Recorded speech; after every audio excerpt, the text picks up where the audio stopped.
मागील भागात आपण पाहिले की एकटा असलेला एक लेखक, एक व्यक्ती म्हणजेच कथेतील पात्र हरीश हा आपल्या जीवनाला कंटाळलेला आहे. अशात तो आपल्या जवळ असलेल्या कथेप्रमाणे वागायला ठरवतो. मात्र आता त्याच्या आयुष्यात प्रिया नावाची व्यक्ती आलेली असून दोघेही एकमेकांवर जीवापाड प्रेम करतात आणि ह्यामुळे हरीश आपले विचार बदलतो आणि नाहक जीव गमवायला म्हणून राजवाड्यात जात नाही आणि तो कधी जाणारही नाही असे ठरवतो. मात्र विजय, जो प्रियाचा भाऊ आहे, त्याचा जीव आता धोक्यात अडकला आहे. आता पुढे काय होईल तुम्हीच बघा. मी जाईन, विजय पुढे येत म्हणाला. मात्र सरपंचला ग्लानी आली आणि ते जागीच कोसळले. विजयने त्यांना सावरले. घरी यातले काही कळू देऊ नका बाबा, त्यांचा आनंद मावळेल. परतताना विजय वामनरावांना म्हणाला. सरपंचांना नीट चालताही येत नव्हते. विजयने त्यांना आधार दिला होता. त्यांनी घर गाठले. अंधार पडला होता. सर्वजण जेवायला हजर झाले होते. तुम्ही खात का नाहीत? जेवा. काय झाले? एवढा विचार कसला करता? गावात परत चिठ्ठी आली काय? प्रियाच्या आईने वामनरावांना विचारले. होय, सरपंच नुसते उद्गारले. जेवण संपवून मी खोलीत परतलो व खिडकीतून अंधारात शांत पहुडलेल्या गावाकडे पाहू लागलो आणि त्या विस्तीर्ण जंगलाकडे. काय पाहतोस? मागून प्रियाचा आवाज आला. गावाकडे. किती आपलेसे गाव वाटते, परंतु इथली समस्या किती विकट आणि भयानक आहे ना. हे गावकरी हे गावच सोडून का निघून जात नाहीत? नाही जाऊ शकत. जो कोणी जाण्याचा प्रयत्न करतो तो जिवंत उरलेला नाही. मृत्यू एक ना एक दिवस येतोच. हे आशेतच गावकरी जगतात. मीही माझ्या मोठ्या भावाला गमावलेले आहे, कदाचित आणखी एक भाऊ. पण प्रियाचा कंठ दाटून आला व तिच्या डोळ्यातून घळाघळा अश्रू गळले. नाही, तसे काही होणार नाही. मी तिचे अश्रू पुसत म्हणालो. अच्छा, मी उद्या इथे नाहीये. प्रिया म्हणाली. का? काय झाले? मी आश्चर्यचकित होत विचारले. अरे, ते उद्या कॉलेजला फंक्शन आहे म्हणून जावेच लागेल. मात्र तू तुझी काळजी घे. सकाळी केव्हा तरी जाग आली. अपेक्षेप्रमाणे प्रिया घरात नव्हती. मात्र लहान मुलांबरोबर माझी आता चांगलीच गट्टी जमली होती म्हणून दुपारच्या उन्हात त्यांच्याबरोबर खेळत बसलो होतो. तोच मला रडण्याचा आवाज आला. मी दोघा मुलांना तेथेच खेळायला सांगून घरात शिरलो. आतमध्ये एका खोलीत घरातली माणसे बसली होती. नाही, माझ्या मुलाला नाही. तुम्ही काहीतरी करा हो. प्रियाची आई म्हणजेच सावित्री टाहो फोडू लागली. तिला रडणे आणि अश्रू अनावर झाले होते. सरपंची एखाद्या लाकडासारखे एकदम स्थिर बसले होते. समोर विजय खाली मान घालून बसला होता व त्याच्याच समोर त्याची बायको अश्रू गाळत होती. मला समजायला वेळ लागला नाही की त्या राजवाड्यात जाण्याची पाळी वेळ विजयची आली होती. प्रियाची भीती खरी ठरली होती. मला त्यांचा कळवळ आला. नाहीतरी ती माणसे आपलीशी होती. मी आत गेलो व प्रियाच्या आईला धीर देत बोललो. तुम्ही माझ्या आईसारखे आहात. मी तुम्हाला वचन देतो की तुमच्या मुलाला काही एक होणार नाही, कारण त्याच्या जागी मी जाणार. नाही, तू नाही. तू इथे पाहुणा आहेस. तुझा जीव गेला तर आम्ही स्वतःला कसे काय माफ करू? वामनराव म्हणाले. मी तुम्हाला तुमच्या मुलासारखा आहे की नाही? मी विचारले व ते हो बोलले. मी पुढे म्हणालो. मग जर तुमचा मुलगा असता तर त्याने काय केले असते? हे बघा, मला ह्या जगात कोणी नाहीये. जगणेही बेचवच. विजय, त्याची बायको आणि मुले व त्याच्यावर कितीतरी जबाबदाऱ्या आहेत. तुम्ही मला आपल्यासारखं वागवले व माझा कंटाळा न येऊ देता आपल्या घरात इतके दिवस जागा दिली. हे बघ आई, मला थांबवू नकोस. मी विजयच्या आईचा हात हातात घेत म्हणालो. तिने माझ्या डोक्यावरून प्रेमाने हात फिरवला. संध्याकाळ झाली होती. मी कसे तरी प्रियाच्या घरच्यांना समजावले होते. मी प्रियाच्या आईला हसत नमस्कार केला. तिने नेहमीप्रमाणे माझ्या डोक्यावरून प्रेमाने हात फिरवला व त्यांना रडू कोसळले. कृपया प्रियाला ह्यातले काही एक सांगू नका, मी म्हणालो व गावकऱ्यांच्या गराड्यात सामील झालो. त्यांनी माझ्या कपाळाला कुंकू फासले व गळ्यात विशिष्ट प्रकारची माळ घातली. सूर्य अस्ताला जात होता. आणि आम्ही अगदी जंगलातील पायवाटेने पुढे पुढे जात होतो. अचानक माझी नजर एका जागेवर खिळली. एक मोठा महाल माझ्या नजरेस पडला. तो महाल अगदी काळाकुट्ट पडला होता, मात्र तो अगदी भक्कमपणे तिथे उभा होता. काही वेळातच आम्ही अगदी महालाजवळ पोहोचलो व महालाचा दरवाजा आपोआप उघडला गेला. मी एक वेळ विजयकडे पाहिले. त्याला अश्रू अनावर झाले होते. सरपंचांचा कंठ दाटून आला होता. माझ्या मुला म्हणत त्यांनी मला मिठी मारली. काही वेळातच मी महालात पाय ठेवला व दरवाजा आपोआप बंद झाला. हरीश, कुठे आहे आई? मला तुम्ही उत्तर का देत नाहीत? मी केव्हापासून विचारते, तुम्ही असे गप्प का? ही मुले काय म्हणाली? तुम्ही त्याला गावकऱ्यांच्या हाती सोपवून दिले म्हणून तुम्ही असे कसे काय करू शकता? तो बिचारा अनाथ आहे. त्याचे या जगात कोणीच नाही आणि तुम्ही त्याच्या जीवावर उठलात. प्रिया अगदी काकुळतीला येऊन म्हणाली. आपली आई आणि वहिनी अगदी शांत उभ्या राहिलेल्या. तिला त्यांच्याकडून उत्तर हवे होते. तेवढ्यात विजय घरात शिरला. प्रिया आपल्या भरलेल्या डोळ्यांनी त्याच्या दिशेने धावली. दादा, हरीश कुठे आहे दादा? प्लीज मला सांग, तुला माझी शपथ. प्रिया विजयचा हात आपल्या डोक्यावर ठेवत म्हणाली. विजयच्या डोळ्यातून अश्रू ओघळले. तो आपल्या भरलेल्या गळ्याने म्हणाला, हरीश त्या राजवाड्यात आहे. तो माझ्या जागी तिथे गेला आहे. काय? प्रिया मागे सरकली व पुढच्या क्षणी तिने आपल्या खोलीत धाव घेतली. विजय ओरडला. तिची आई व विजयची बायकोही तिथे धावली, परंतु दरवाजा आतून बंद होता. प्रिया, दार उघड बाळ, काही वेडेपणा करू नकोस, तिची आई रडत म्हणाली. आहो, थांबवा तिला. विजयची बायको ओरडली. ती खिडकी शेजारी उभी होती. विजयही तिथे धावला. प्रिया आपल्या ओढणीचा फास तयार करत होती. तू असे काही करणार नाहीस, थांब, असे म्हणत विजय लगेच दरवाजाकडे धावला व दरवाजावर जोरात लाथा मारू लागला. पुढच्या क्षणी दरवाजा खाडकन उघडला गेला. प्रिया आपल्या पायाखालचे स्टूल सरकवणार तोच विजयने तिला पकडले व सुरक्षित खाली उतरवले.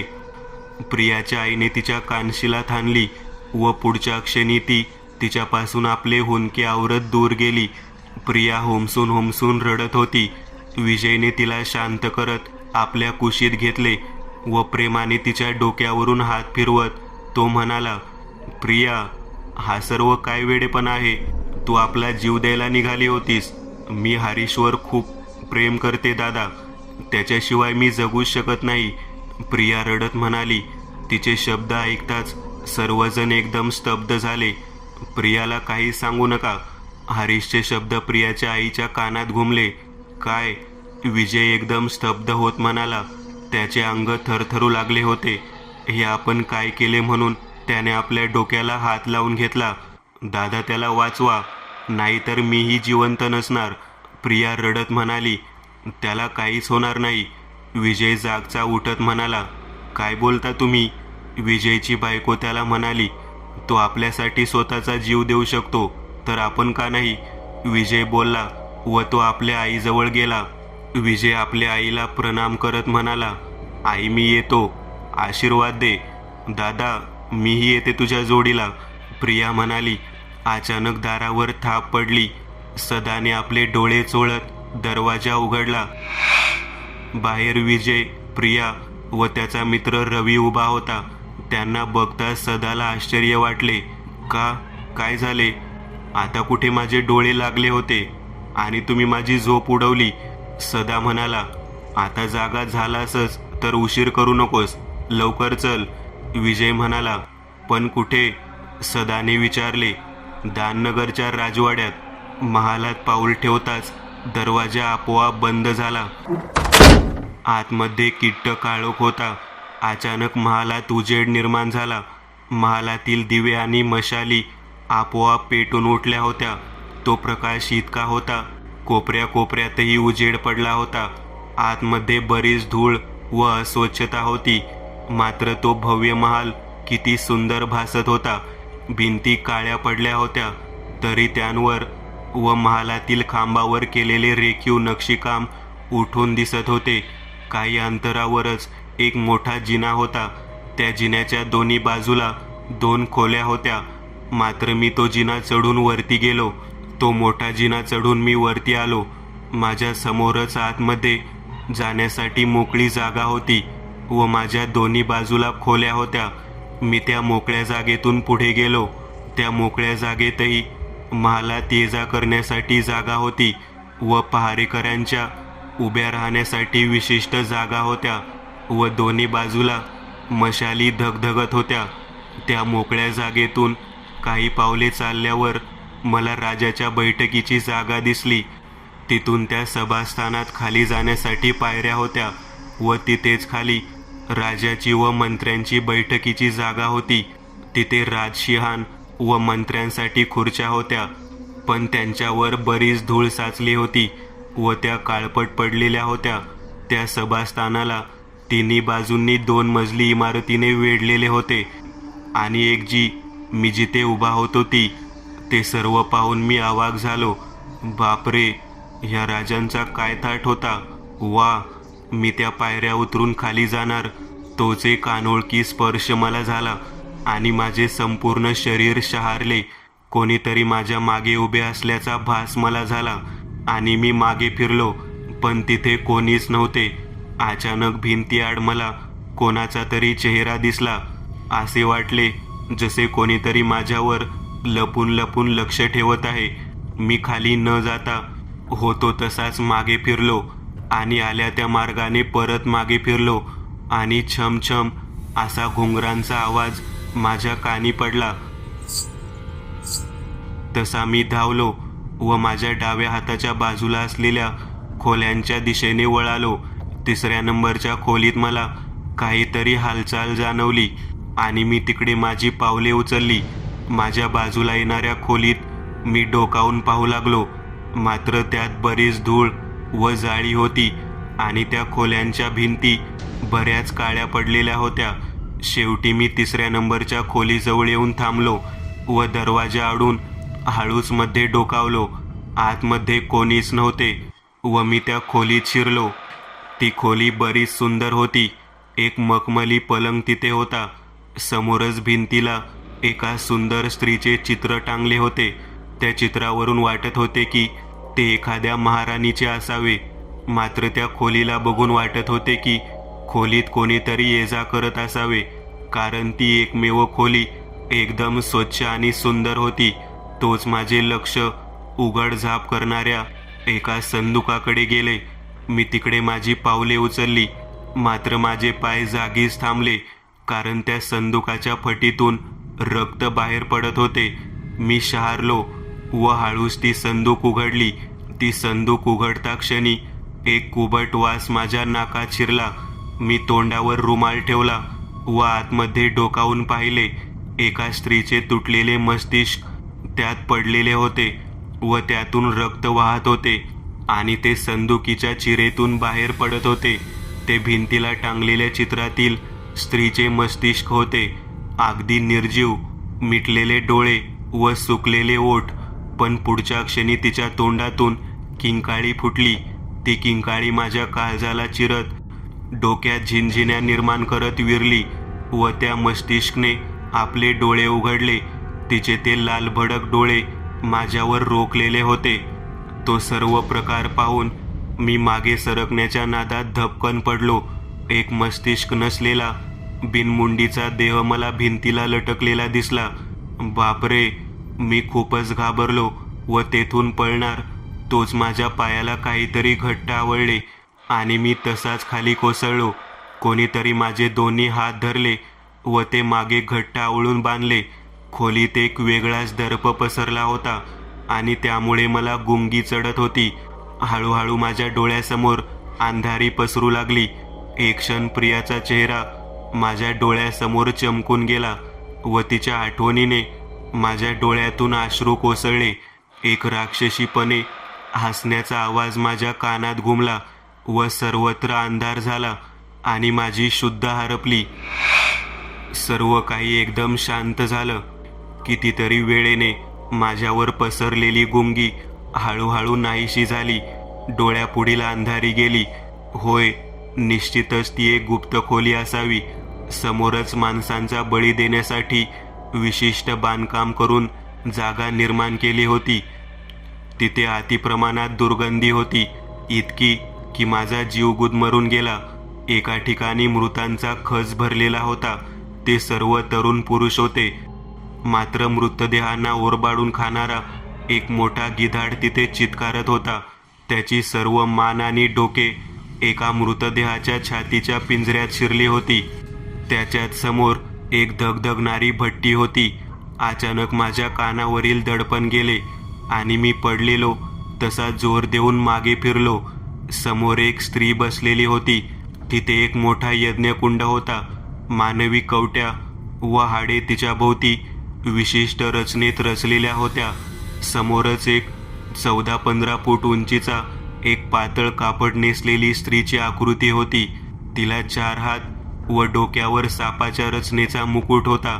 तिच्या शरीरावर काही आभूषणेही कोरलेली होती आणि दगडाचेच पण एक पातळ कापड तिच्या अंगावर कोरलेले होते. तिच्या कपाळाच्या मधोमध एक गोल कुंकवाचा मोठा टिळा दिलेला होता आणि तिच्या गळ्यात मानवी डोक्यांची माळ होती. ते सर्व जीवित वाटत होते, मात्र ते मोजण्यापलीकडे होते. बहुतेक ती एखाद्या भयानक यक्षिणीची मूर्ती होती. समोरच एक बाई बसलेली होती व तिच्या समोरील थाटात मानवी डोके पडलेली होती. विशिष्ट मंत्र उच्चारत ती एक एक डोके त्या हवनकुंडात टाकत होती. मला तिथला किळस आला. मी धडपडू लागलो, मात्र माझ्या तोंडातून किंकाळीच फुटत नव्हती. काय पावर आहे का स्त्रीला, मी मनातच म्हणालो व खाली मान घालून निश्चित पडून राहिलो. त्याशिवाय दुसरा मार्गच नव्हता माझ्याकडे. मला कसली तरी चाहूल लागली. त्या मोठ्या आणि भयानक खोलीचा दरवाजा मोडला होता आणि ती दरवाजाची जागा कोपऱ्यात आणि भिंतीला लागून होती. मला तिथेच काहीतरी खळबळ जाणवली. अचानक प्रियाचा चेहरा मला दरवाजात दिसला, पण क्षणात कोणीतरी तिला मागे ओढले. मी फार दचकलो, कारण तिथे प्रिया आणि तिच्यासोबत कोणीतरी लपलेले होते. त्यांनी ह्या भयानक ठिकाणी का यावे? तेवढ्यात ती क्रूर व आसुरी स्त्री माझ्या समोर येऊन ठेपली. तिच्या काळ्या तोंडावर काळजाला चिरणारे हास्य पसरलेले होते. तिचे दात बाहेर पडलेले व रक्ताने माखलेले होते. तिच्या अंगावर एक काळपट धुराने भरलेले वस्त्र मानेपासून ते पायापर्यंत पसरलेले होते. तिच्या एका हातात एक खंडक तर दुसऱ्या हातात एक मोठी कटोरी होती. माझ्या हातापायावरील दोर सुटले व मी आपोआप उभा राहिलो. तिने आपल्या हातातल्या कटोरीतील द्रव्य माझ्या डोक्यावर ओतले. त्याचा सुगंध खूपच तीव्र होता. माग, काय मागायचे आहे तुला? तुझा जीव आणि आयुष्य सोडून कोणती एक इच्छा माग. तुझी शेवटची इच्छा मी पूर्ण करेन. तिचे तोंड उघडले गेले व ती आपल्या जबर आवाजात म्हणाली. मी हातपाय सुटलेल्या अवस्थेत अगदी मोकळा होतो, मात्र मला जागचे हालताही येत नव्हते. माझी शेवटची इच्छा कोणती असणार? ज्या आईवडिलांना मी कधी पाहिलेही नाही त्यांना पाहायची. मात्र भिंती आडोब्या असलेल्या प्रियाकडे माझे लक्ष गेले होते. त्यांनी सुखरूपीतून सुटावे अशीच माझी इच्छा होती. पण कसे? जोपर्यंत ही दुष्ट इथून दूर जात नाही तोपर्यंत ते अशक्य होते. आणि जर काहीने त्यांना पाहिले तरही त्यांना मारून टाकेल. अचानक माझ्या आवाजावरील दडपण गेले आणि मी बोलू लागलो. तू माझी शेवटची कोणती इच्छा पूर्ण करशील? मी विचारले. होय, तुझे प्राण आणि आयुष्य सोडून, कारण मी तुझा या ठिकाणी बळी देणार आहे. ती म्हणाली. मग तू तसे मला वचन दे की तुम्ही सांगेन तसेच करशील म्हणून. होय, दिले. एक विचारू, तू माझीच इच्छा पूर्ण करतेस की हे सर्व जे मेले त्या सर्वांची इच्छा पूर्ण केली होतीस? माझ्या विचाराप्रमाणे ती थोडीशी चिडचिडी झाली होती. मला माहीत होते की मी सापाला डिवचत आहे, मात्र त्याशिवाय दुसरा मार्ग नव्हता. ती थोड्या रागातच म्हणाली. होय, बहुतेकांच्या. मात्र तू माझ्यासाठी खास आहेस. हा जो समोर तू मानवी मृतदेहांचा ढीग पाहतोस आणि तो भट्टीतील राखेचा ढीग पाहतोस, हे सर्व 999 पुरुषांचे देह व त्यांची राख आहे. हे सर्व मी अनेक शतकांपासून करत आलेली आहे. तू हजारवा होशील, आणि मी केलेले मोठे प्रण पूर्ण होईल. आणि ही जी महायक्षिणी पाहतोस, हिच्या सर्व शक्त्या व सोबत माझे शरीर आणि अमरत्वही प्राप्त होईल.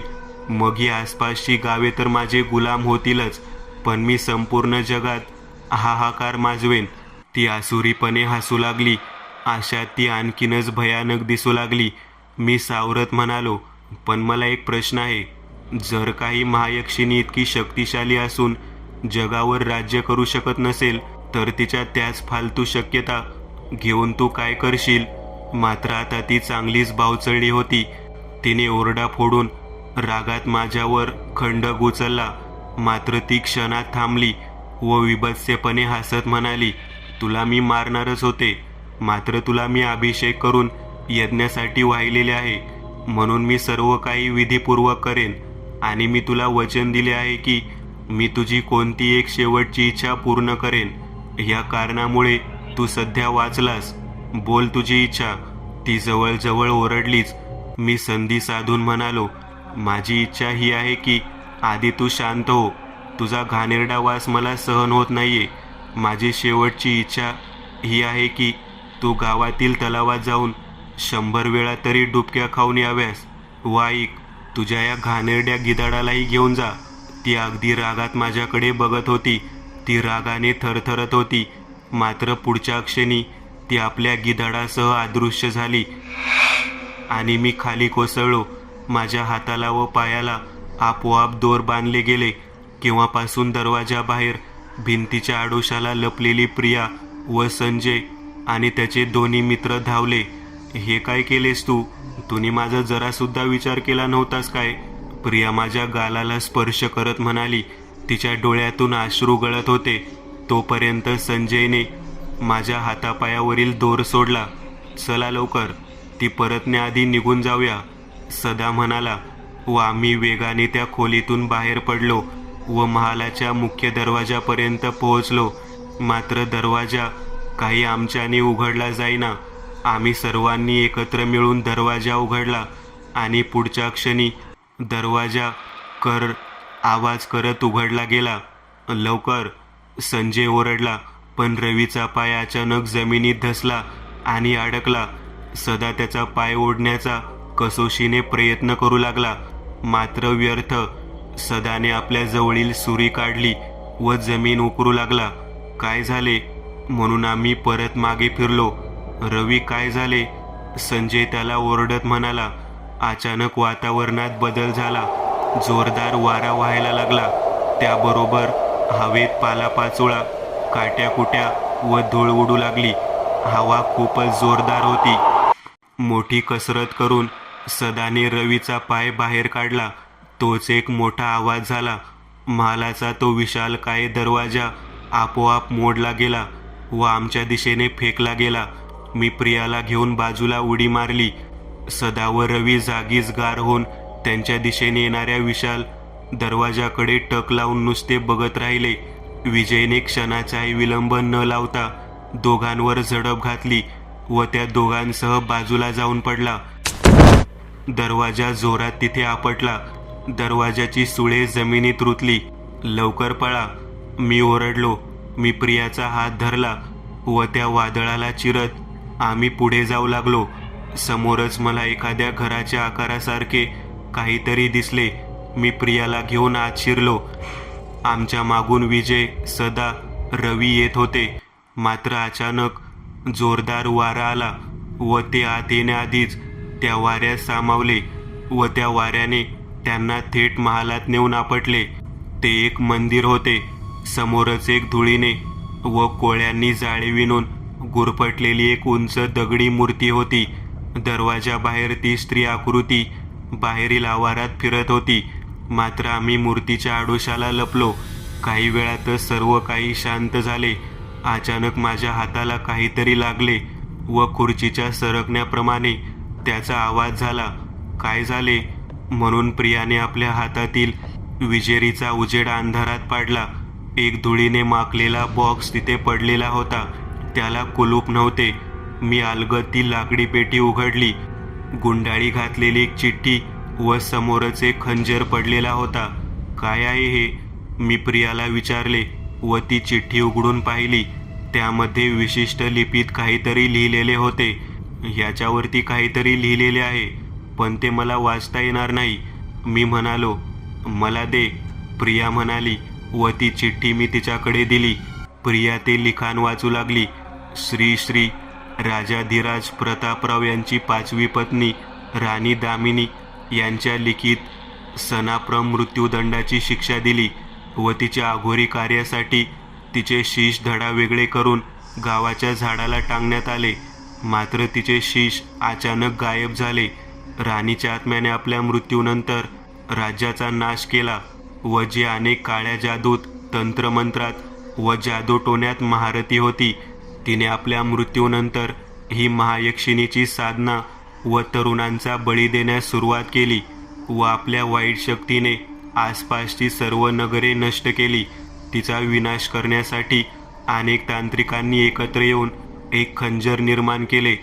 मात्र त्यांना तिचा विनाश करता आलेला नाही, कारण जेव्हा ती दुष्ट राणी महायक्षिणी साधना करणे व तरुणाला बळी देण्यासाठी त्याचा अभिषेक करते, असाच तरुण या खंजराचा वापर करून तिचा नाश करू शकतो. मात्र तिच्या तावडीतून व तिच्या वाईट शक्तीपासून असा अभिषिक्त तरुण सुटणे अशक्य आहे.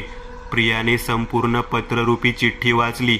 मी ते खंजीर हातात घेतले व ते विशिष्ट तेजाने चमकले. होय, मी करू शकतो प्रिया. होय, मी करू शकतो. त्या दुष्ट राणीच्या आत्म्याने मला अभिषेक केलेला आहे. मी जाण्यास सुटलो, मात्र प्रियाने माझा हात पकडला. मीही येते. नाही, तू इथेच राहा. ती दुष्ट खूपच भयंकर आहे. बरं, जातोस तर एक प्रश्न विचारू? मी होकारार्थी मान डोलावली. माझ्या आईबाबांचे, वहिनीचे ठीक आहे, पण माझा भाऊ तुला इथे पाठवण्यास कधीच राजी झाला नसता. तुम्ही त्याला राजी केलेस तरी कसे? प्रियाने विचारले. त्याला मी तुझी शपथ दिली होती. मी हलकेच हसत म्हणालो. बरं, आणखी एक. ती माझा हात खेचत म्हणाली. जेव्हा तू महालात जाशील तेव्हा तुझ्या गुप्त खोलीत प्रवेश करशील. तिथे कोपऱ्याला एक मूर्ती ठेवलेली आहे. तिचे तोंड पूर्वीकडे फिरवल्यावर जो गुप्त मार्ग आहे त्या तळघरात जाण्याचा तो उघडतो. थँक्स, मी हसत म्हणालो. मात्र तिच्या डोळ्यात अश्रू साठले होते. मी तिथल्याच मूर्तीपुढे ठेवलेल्या ताटातील कुंकू मुठीत घेतले व त्या मंदिराबाहेर पडलो. महालाच्या तुटलेल्या प्रवेशद्वारातून मी आत प्रवेश केला व त्या तळघराच्या खोलीच्या दिशेने पावले उचलली. एका स्त्रीच्या मंत्र उच्चाराचा आवाज या संपूर्ण महालात घुमत होता. त्या खोलीत उग्रवास दरवळत होता. त्या स्त्रीने रवीला उभे केले व आपल्या हातातील कटोरी त्याच्या डोक्यावर ओतली. संजय आणि सदा मात्र असहाय्यपणे खाली पडलेले होते व घडत असणाऱ्या सर्व प्रकाराकडे त्यांचे डोळे लागलेले होते. त्या स्त्रीने रवीला बळी देण्याच्या ठिकाणी पालथे पाडण्यास सांगितले. ती जे जे सांगे त्याप्रमाणे तो करत होता. तिने आपल्या हातातील खंडक बळी देण्यासाठी सावरले. दुष्टा, थांब! मी तिच्यावर ओरडलो. ती मागे फिरली. तिच्या भयानक चेहऱ्यावर आसुरी हास्य पसरले. तो खंजर तुझ्या काहीच कामाचा नाही. आजपर्यंत कित्येकांनी प्रयत्न केला, मात्र मीच त्यांचे डोके उडून या अग्निकुंडात अर्पण केले. तू इथे परत येऊन खूप मोठी चूक केलीस. ती मोठ्याने हसत म्हणाली. तुझी इच्छा मी पूर्ण केली, आता तू माझी इच्छा पूर्ण कर, म्हणत तिने माझ्या मानेवर खंडक फिरवला. माझ्या हाताच्या मुठीत आणलेले कुंकू मी तिच्या डोळ्यात फेकले व खाली वाकून तिचा वार चुकवला. Bye bye. आणि मी पुढच्या क्षणी तो खंजर तिच्या पोटात खुपसला. ती अगदी मोठ्याने किंकाळी फोडू लागली. ती अकराळ विक्राळ तोंड करत ओरडू लागली. मी भीतीने अगदी मागे सरकलो. पुढच्या क्षणी तिने आपले डोळे उघडले. तिचे डोळे अगदी लाल भडक झालेले होते व माझ्यावर ओरडत तिने आपल्या हातातील खंडक माझ्या दिशेने फेकले. तिचा वार चुकणार नव्हताच, पण पुढच्या क्षणी प्रियाने माझ्यावरती झडप घातली व मी बाजूला आपटलो. मात्र या सर्वात माझे डोके जोरात खाली आपटले, एवढे की त्यातून रक्त वाहू लागले व माझी शुद्ध हरपली. हरीश, हरीश, डोळे उघड. प्रिया माझे गाल थोपटत म्हणाली. ती दुष्ट राणी जळून अगदी राग झाली. व ते गिधाडही नाहीसे झाले. आणि अचानक महाल हादरू लागला.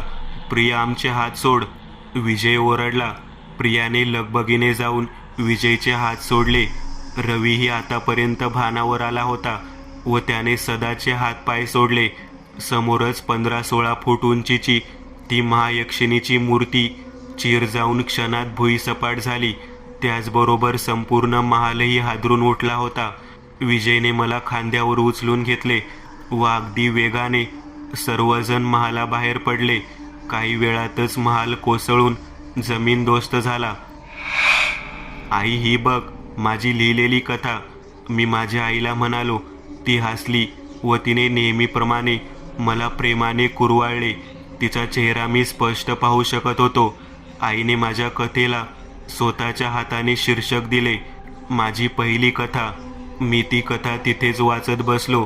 तोच खोलीतून मला आवाज आला व मी तिकडे धावलो.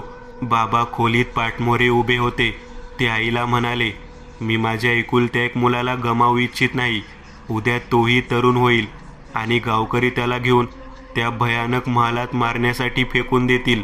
मी हे गाव सोडण्याचा निर्णय घेतला आहे. पण समीर, हे गाव जो कोणी सोडण्याचा प्रयत्न करतो तो मारला गेलेला आहे. पुन्हा एकदा नीट विचार कर. आई बाबांना म्हणाली. मी नीट विचार केलेला आहे सुमित्रा. चल.